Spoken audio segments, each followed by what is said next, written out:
एक समय की बात है, एक घने जंगल में रूपा नाम की एक चालाक लोमड़ी रहती थी। रूपा का दिमाग उसकी भूख से भी ज्यादा तेज था और वह हमेशा सबसे आसान शिकार की तलाश में रहती थी। उसी जंगल में एक ऊंचे पेड़ की डाल पर कलूटा नाम का एक कौआ रहता था।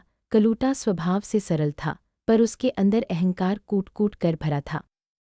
एक दिन सुबह सुबह कलूटा एक घर से पनीर का एक बड़ा ताज़ा टुकड़ा चुरा लाया। वह उसे अपनी चोंच में दबाए उड़कर अपनी सबसे ऊंची डाल पर जा बैठा। वह सोच रहा था कि वह इस स्वादिष्ट पनीर का मज़ा कैसे लेगा। तभी रूपा लोमड़ी ने कलूटा और उसके पनीर के टुकड़े को देख लिया।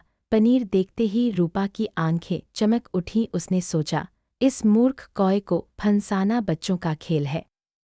रूपा धीरे से पेड़ के नीचे आई। उसने अपनी आवाज़ में शहद घोलकर कहा, अरे वाह कलूटा भैया, आज तो आप बहुत ही खूबसूरत लग रहे हैं। जब आप उड़ते हैं तो जंगल में उजाला हो जाता है। सच कहूँ तो मैंने आपके जैसा सफ़ेद और सुंदर कौआ आज तक नहीं देखा।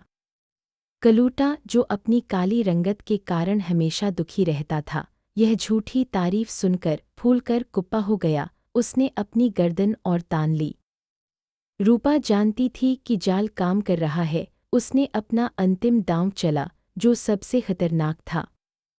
कलूटा भाई, रूप तो आपको ईश्वर ने दिया ही है, लेकिन मैंने सुना है कि आपकी आवाज़, आपकी आवाज़ दुनिया में सबसे मधुर है। मेरा आपसे निवेदन है, क्या आप आज मेरे लिए वह सुंदर गीत गाएंगे? मैं उस आवाज़ को सुनकर धन्य हो जाऊंगी। कलूटा का अहंकार अब 7वें आसमान पर था। वह अपनी आवाज़ से वाहवाही लूटना चाहता था। वह पूरी तरह भूल गया कि उसकी चोंच में पनीर दबा हुआ है। कलूटा ने अपनी आंखें बंद की, लंबी सांस ली और कांव कांव करने के लिए जैसे ही मुंह खोला, चट पनीर का टुकड़ा सीधे जमीन पर गिरा।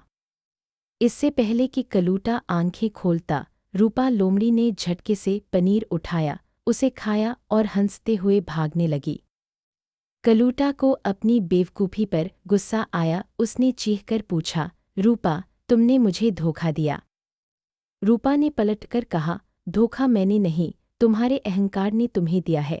याद रखना, जो तुम्हारी सच्ची तारीफ छोड़कर तुम्हारी झूठी चापलूसी करे, वह हमेशा तुम्हारा नुकसान ही चाहता है। कलूटा को अपनी मूर्खता पर पछतावा हुआ, पर उस दिन उसे एक बड़ी सीख मिली, और यही सीख आपके लिए भी है। मेरे दोस्तों, झूठी प्रशंसा से हमेशा सावधान रहें, नहीं तो आप अपने जीवन का सबसे कीमती पनीर खो देंगे।